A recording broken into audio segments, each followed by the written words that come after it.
प्रकाशित वाक्य के रहस्य का स्पष्टीकरण। इस कार्यक्रम में हम आपका हार्दिक स्वागत करते हैं।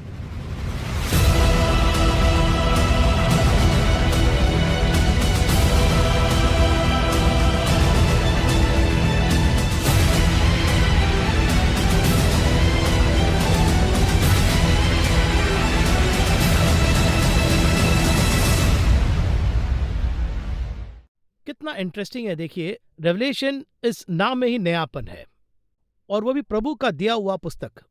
इस पुस्तक को प्रभु ने हमें इस डिजिटल डीएनए एज में इसे डिस्कस करने जैसा हमें एक ताकत दिया है। Let's welcome brother Jagan. बहुत सारे सवाल है। Brother Jagan, welcome to the programme. धन्यवाद। Decoding the book of Revelation, ऐसा ये शीर्षक है। पिछले हफ्ते हमने शुरू किया, ये सेकंड प्रोग्राम है। ये जो रेवलेशन है, ये प्रभु के द्वारा ही डिकोड किया हुआ एक किताब है। अब इस किताब को हम 2000 साल के बाद भी खोद के निकाल रहे हैं। इसके बारे में आपका क्या ख्याल है? ये किताब के बारे में आपने कहा कि ये 2000 साल पुरानी है। 2000 साल की घटनाएं इस किताब में हैं। एक और बात, इस किताब में अगले 1000 साल की बात भी बताई है। हिस्ट्री भी है, फ्यूचर भी है। फ्यूचर है, करंट विषय भी बताए गए हैं। करंट भी है जी, किस किस समय कौन सी चीजें उजागर होगी ये बताया है। देखिए, इसमें एक दिलचस्प बात कौन सी है जानते हैं? देखिए, फ्यूचर के बारे में, जैसे कि अभी 2022 में हम हैं, 20वीं सदी के संबंध में बहुत सी बातें बताई गई हैं। अगर हम इसमें अगली सदी की बातों को ढूंढना चाहें तो गलती होने की गुंजाइश है।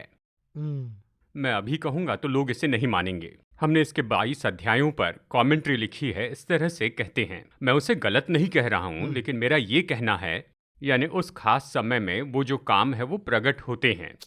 फ्यूचर को अभी से प्रकट कर दे, ये ऐसी किताब नहीं है। उदाहरण के लिए, भविष्यवाणी थी कि यीशु का पहला आगमन होने वाला है, तो यीशु मसीह कौन होंगे इसके बारे में सब लोग ढूंढने लगे। यूहन्ना बपतिस्मा दाता से उन्होंने पूछा कि वो जो आने वाला था वो तू ही है, ऐसे पूछा। क्राइस्ट से ही सिजेरिया में प्रभु से भी पूछा था। तो जब वो आते हैं तो वो भविष्यवाणी हम पर खुल जाती है। यही मसीहा है, ये हम साबित करते हैं। उनके आने तक मसीह ऐसे होंगे वैसे होंगे, लेकिन 100% साबित नहीं कर पाए थे। वैसे प्रकाशित वाक्य की किताब है, समय काल में क्या होने वाला है ये इसे प्रकट करने वाली किताब है। लेकिन उस समय तक हम कह सकते हैं ये होगा और वो होगा, पर हमारे समय काल में क्या होगा ये 100% प्रकट है। हम वही खोज रहे हैं।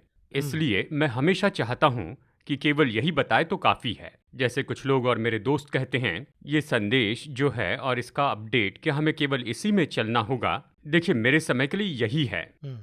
यूहन्ना ने क्या भविष्यवाणी की थी कि मेरे बाद जो आने वाला है वो मुझसे सामर्थी है, मैं उसे स्वीकार करने आया हूँ, इतना ही यूहन्ना ने कहा। उनका रोल कॉल उतना ही है। यही रोल कॉल था, उसे इतना ही कहना था। पौलुस ने जैसे कलीसियाओं को पत्र लिखा था, वैसे यूहन्ना को लिखने की जरूरत नहीं थी, क्योंकि ये उसकी बुलाहट नहीं थी, ये इस जगह के लिए नहीं थी। मैं इसलिए कहता हूँ कि इस प्रकाशित वाक्य की किताब में हमारे समय काल के लिए कुछ है, वही हमें पढ़ना है।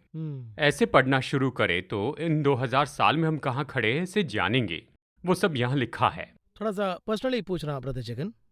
देखिए, बहुत से किताब है, 66 किताबें हैं।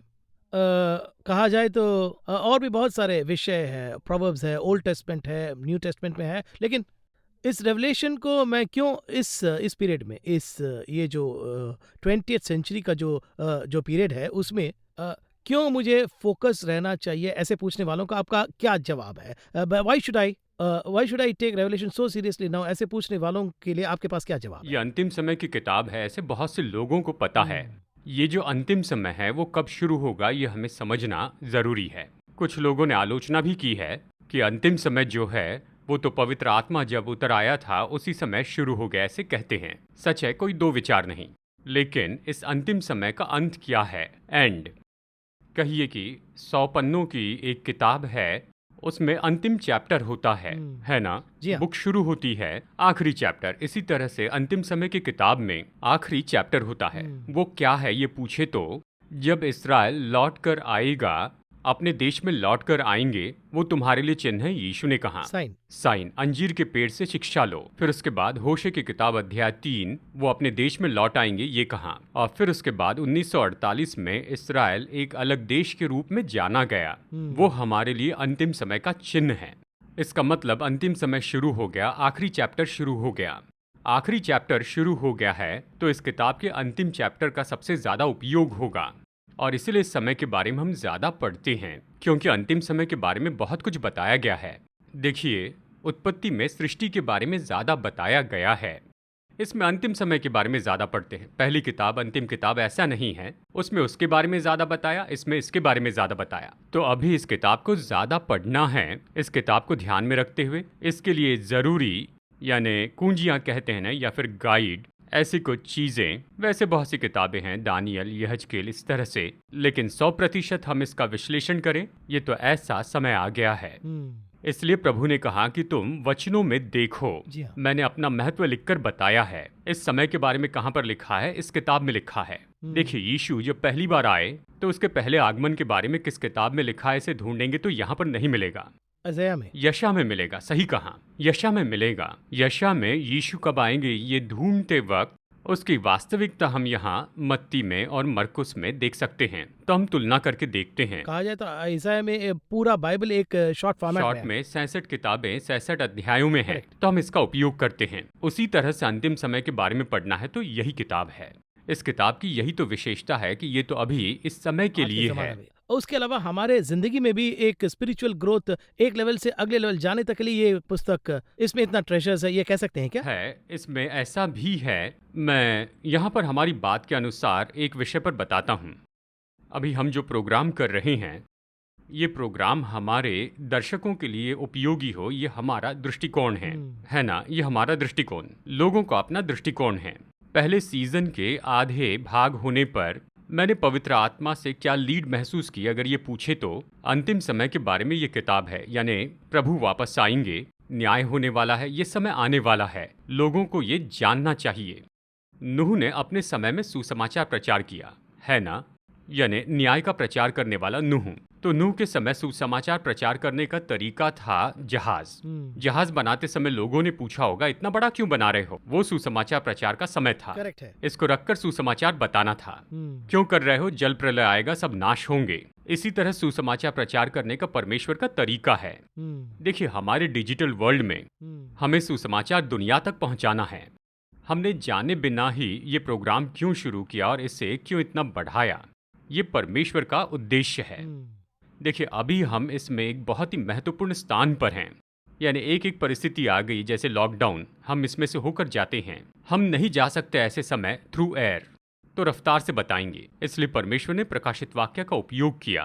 पिछले हफ्ते को आगे बढ़ाते हुए हम प्रभु 7 कलीसिया में इसे अपोस्टल जॉन को पैटमोस आइलैंड में बता रहे हैं कि इसे कह दो। उसमें पहले चर्च है एफिशियस, उसे हमने देखा, उसके बारे में आपने लास्ट वीक स्टार्ट किए थे।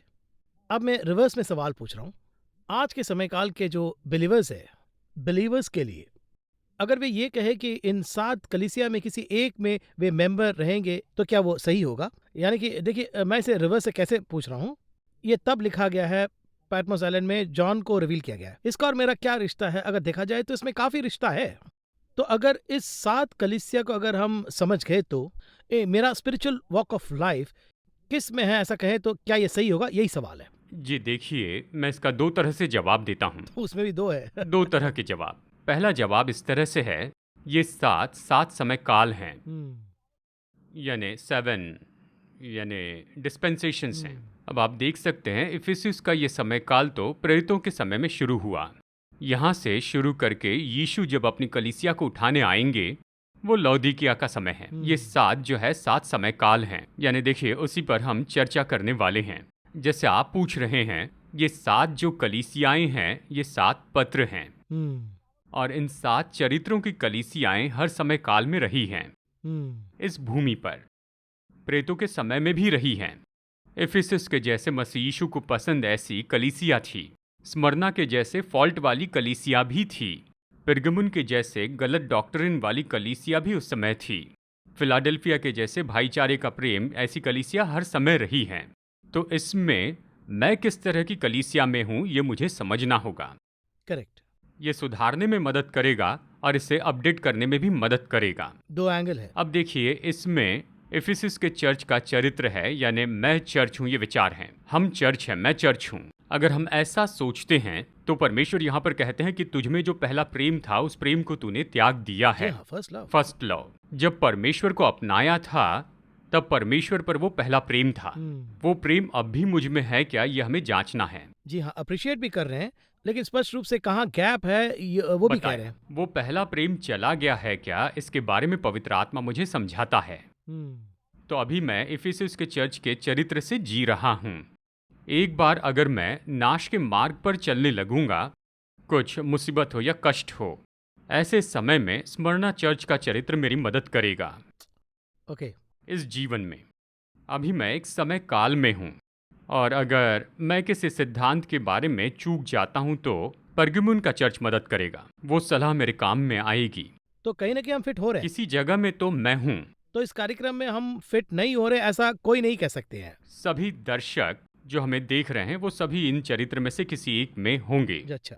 मैं किस चर्च में आता हूँ इसके बारे में जब हम चर्चा करेंगे तो वो खुद अपना आकलन करें। मसीहत की बुनियाद तो प्रेम है, और अगला विषय क्या है कि अगर हम खुद का आकलन करेंगे तो हमारा न्याय होगा। हम खुद का मूल्यांकन करते चले जाएं, यही तो इस प्रोग्राम में हमारा सबसे मुख्य उद्देश्य है। आगे बात करेंगे ब्रदर जगन, एक छोटा सा ब्रेक लेना है। बहुत ही इंटरेस्टिंग है, स्पेशली प्रभु का डिकोड किया हुआ, डाउनलोड किया हुआ 7 चर्चेस का फर्स्ट चर्च के बारे में हम इतने बात कर रहे हैं। ब्रेक के बाद उस एफिशिएंस के बारे में विल गो मोर डीपर। क्या आप एक वेबसाइट, वेब ऐप और एक मोबाइल ऐप चाहते हैं? व्यापार जगत में ये बहुत महंगा है। मेरा चर्च या सेवकाई कैसे तेजी से और कम खर्चे में ऑनलाइन हो सकती है? पेश है B12 डिजिटल होने के लिए आपका एक कदम समाधान, यानी वन स्टॉप सॉल्यूशन। हमारे चर्च रिलेशनशिप एग्जीक्यूटिव से अभी संपर्क कीजिए। आपका चर्च या सेवकाई ये सब कैसे प्राप्त कर सकता है, इस बारे में एक व्यक्तिगत डेमो प्राप्त कीजिए। हमसे संपर्क कीजिए। हमारा नंबर है 720-837-5063।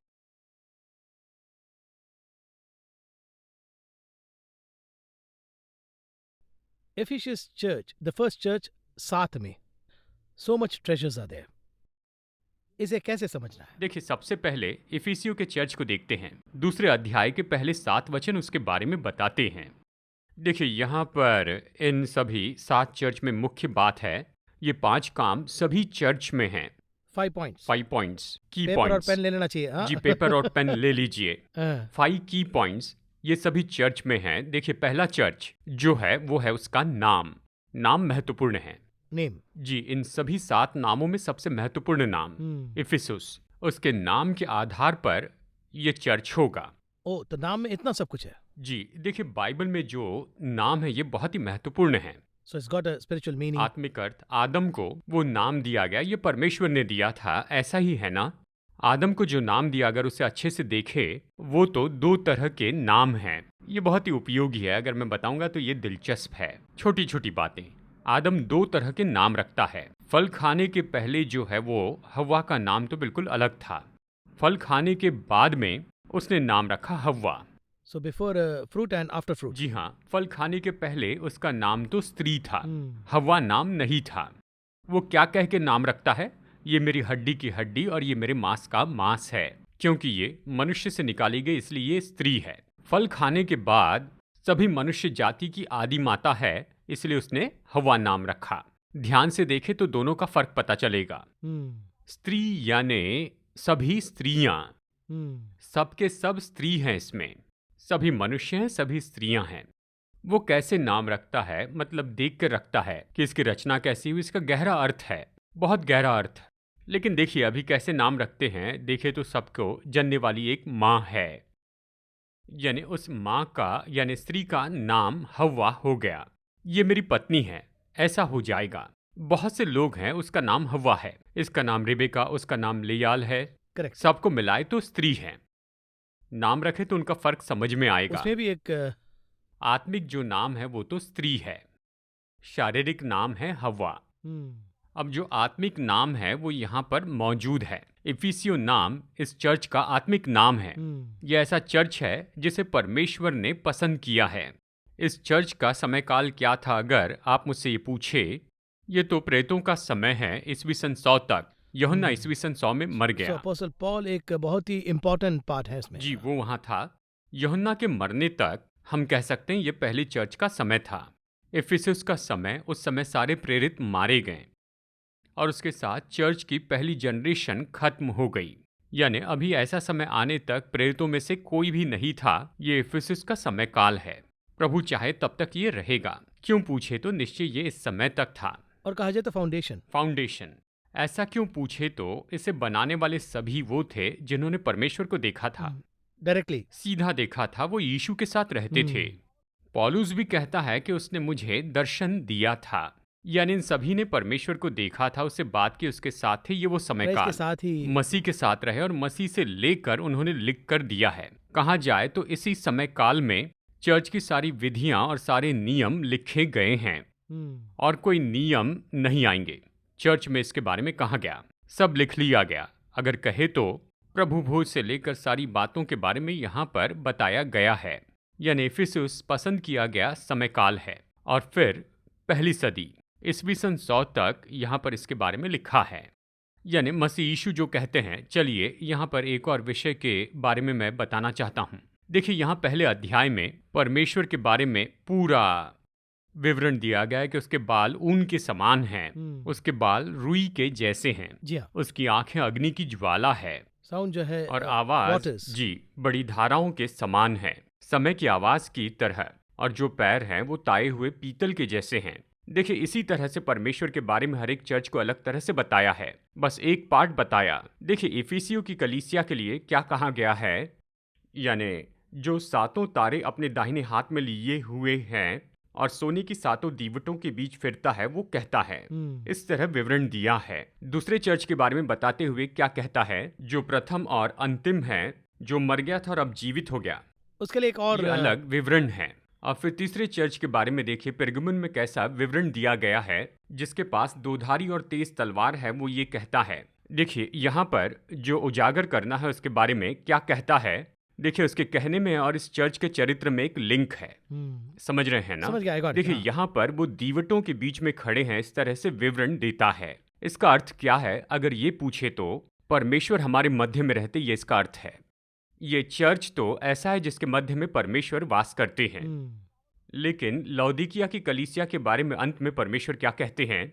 सुन, मैं द्वार पर खड़ा खटखटाता हूँ। यानी परमेश्वर कहाँ है? बाहर है। बाहर है। पहले चर्च में परमेश्वर कहाँ है? अंदर है। उनके बीच में है, उनके मध्य में चल रहे हैं। यानी इस कलीसिया में शुरू के समय मसीह यीशु इसे बहुत पसंद करते थे और उनके मध्य में रहते थे। और फिर बाद में क्या हुआ? वो बाहर चले गए। यही इसका विवरण है। तो इसमें एक रेंज है। ऐसे हर एक के पीछे इसका विवरण दिया है।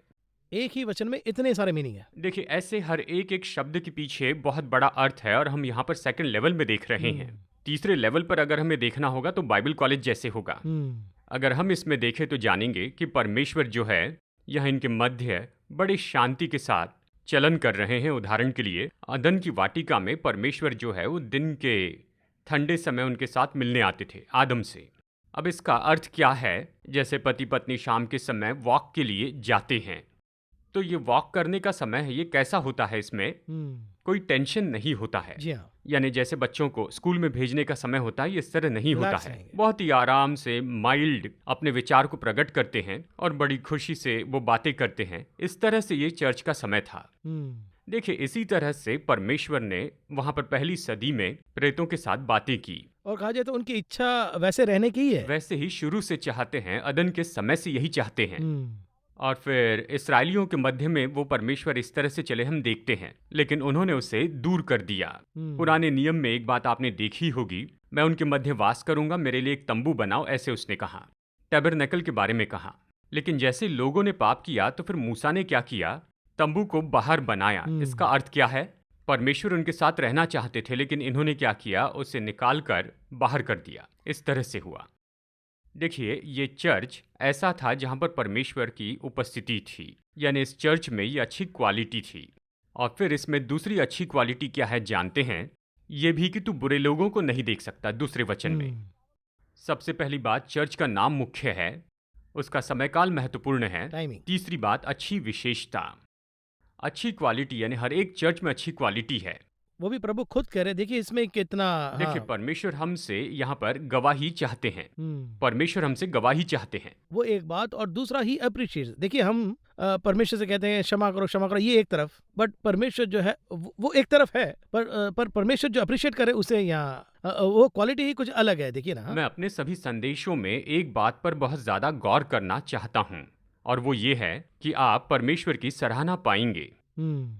अब इसे पाएंगे या नहीं पाएंगे अगर ये पूछे, देखिए परमेश्वर सराहना के योग्य प्रभु हैं। उनका नेचर ही ऐसा ही कुछ। जी हाँ, अगर हम गलती करें तो वो हमें दंड देने वाले हैं। करेक्ट। उसी तरह से अगर हम सही काम करें, अच्छा काम करें, तो वो सराहना करने वाले प्रभु है। चलिए एक उदाहरण मैं देता हूँ। यानी अब्राहम को देखकर कहते हैं, अभी मैं जो करने वाला हूँ क्या वो अब्राहम को बिना बताए रहूं? बिना कहे कैसे कर कैसे सकते बिना बताए रहूं? और फिर मूसा के बारे में कहते हैं कि मेरे भवन में वो सच्चाई से भरा है।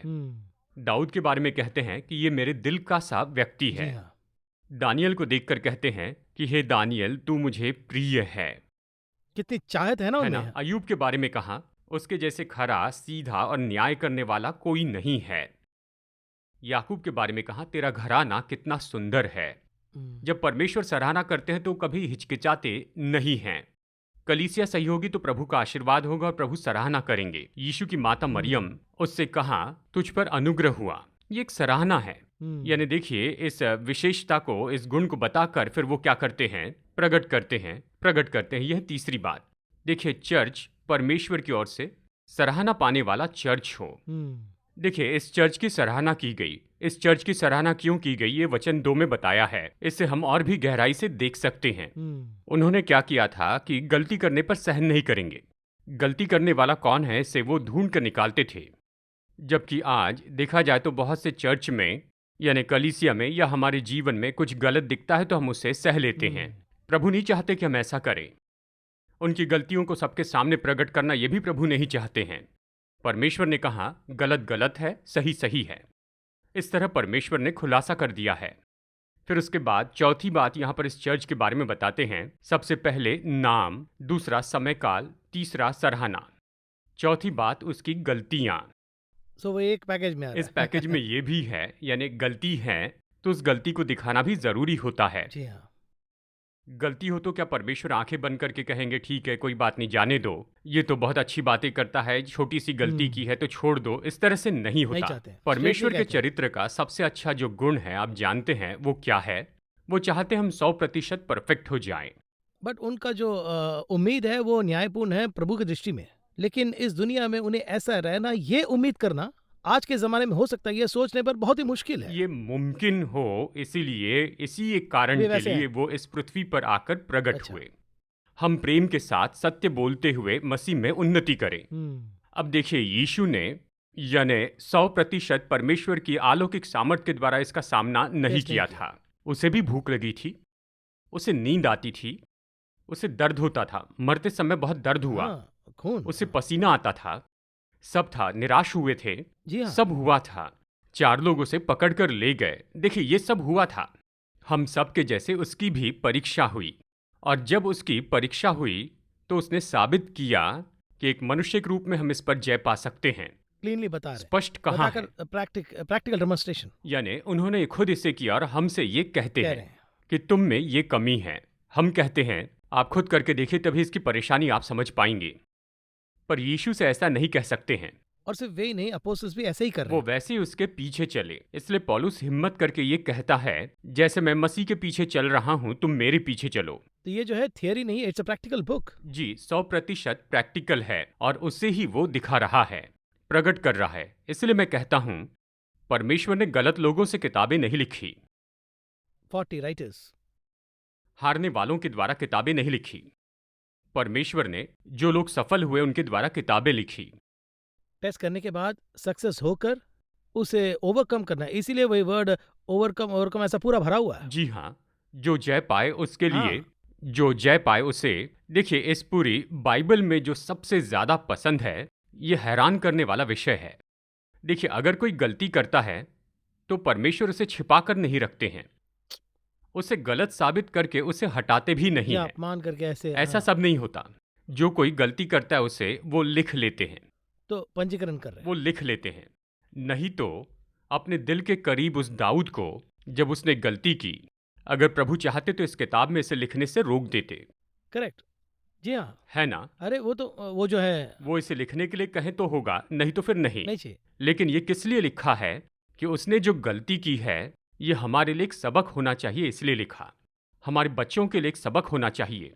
चाहे वो मेरा कितना भी प्रिय हो, अगर वो गलती करे तो मैं उसे दंड देने को तैयार हूँ, इसीलिए इसे लिखा है। क्षमा करने के लिए भी तैयार है, दंड दंड देने देने को के लिए भी तैयार तैयार है। है। यही उसका चरित्र है। करेक्ट। वो यहाँ पर है। इफिसुस के चर्च के चाहे कितनी भी अच्छी क्वालिटीज हों, सब बताएं, परमेश्वर ने सब बताएं, और फिर कहा कि देखो ये छोटी गलतियां हैं। देखिए, जब हम इसे वचन में पढ़ते हैं तो हम बहुत चकित हो जाते हैं। ये सृष्टिकर्ता परमेश्वर, गॉड ऑलमाइटी, उसके लिए हम कहते हैं सर्वशक्तिमान परमेश्वर, जी हाँ। गॉड ऑलमाइटी, उसकी बहुत ही छोटी सृष्टि तो हम लोग हैं, जी। मिनिएचर के जैसे, वो भी बहुत स्मॉल बहुत ही छोटी। और इसलिए भजनकार कहता है, तूने बनाए हुए सूरज और चांद को देखता हूँ और फिर मैं ये सोचता हूँ कि मनुष्य कुछ क्या भी है नहीं। कि तू उसका स्मरण रखे। इस छोटी सृष्टि से परमेश्वर इतना प्रेम रखते हैं, उसी में तो ग्रेटनेस कितनी है। बड़ी महानता है। क्योंकि सन और मून में उस प्यार की उम्मीद नहीं कर सकते, जी हाँ, लेकिन जो ह्यूमन हमसे वो उम्मीद कर जी, सकते हैं। ये तो चौथा गुण है। और फिर पांचवा, जो कमियां मैं दिखाता हूं, अगर तुम उसे सुधार लो तो तुम्हारा प्रतिफल तैयार है। सो रिवॉर्ड। जी, देखिए, यानी सभी 5 चर्च को वहाँ पर ये 5 सिद्धांत प्रिंसिपल्स हैं। रहेगा। पहला नाम, दूसरा समयकाल, तीसरी बात अच्छी क्वालिटीज, चौथी बात गलतियाँ, पांचवा प्रतिफल। इफिसुस की कलीसिया को परमेश्वर का प्रतिफल ये है, मैं तुम्हें जीवन के पेड़ का फल खाने दूंगा। Very big. मुख्य रूप से जेनेसिस में जो आता है, उत्पत्ति में नहीं दूंगा कहा, यहाँ उसे देंगे और ऐसा कह चर्च रहे हैं। पीरियड में जो जय पाएगा उसे देंगे। तो उत्पत्ति में जो कहा यहाँ पर पूरा हुआ, यानी यही इफिसुस के चर्च का पूरा, हम इफिसुस के चर्च को देख रहे हैं, उसकी ये मुख्य बात है। बहुत ही इंटरेस्टिंग है प्रतिशकन। फर्स्ट चर्च में अगर आपके बताए हुए 5 क्वालिटीज को अगर आप देखेंगे तो आज के संदर्भ में भी कितना सत्य है। तो अब सवाल यह है कि हम किस चर्च में, किस लेवल में है इफिसुस के चर्च की ये विशेषता है, इस क्या? बात को हमने देखा है। अगली बार हम अगले कार्यक्रम में अगले चर्च के बारे में अंडरस्टैंड करेंगे। बहुत ही खोते खोते बहुत भी इंटरेस्टिंग है। I am waiting for the next programme. अगले कार्यक्रम में हम फिर से मिलेंगे। स्मरणा के बारे में आपने बहुत डिटेल से एक्सप्लेन किया है। यह चर्च एक बहुत ही यूनिक चर्च है। कहा जाए तो प्रभु के लिए खड़े होने वाला एक चर्च है। तो परमेश्वर किस तरह के रिवार्ड्स के बारे में कह रहे हैं, अगर इसे ओवरकम करे तो इसे कैसे समझना है, जरा एक्सप्लेन करिए, हमें अंडरस्टैंड करना है। क्लेश काल जो है, उससे ये जो क्लेश काल है ये अलग है। एंटी क्राइस्ट के समय जो क्लेश काल आएगा वो तो बिल्कुल अलग ही है।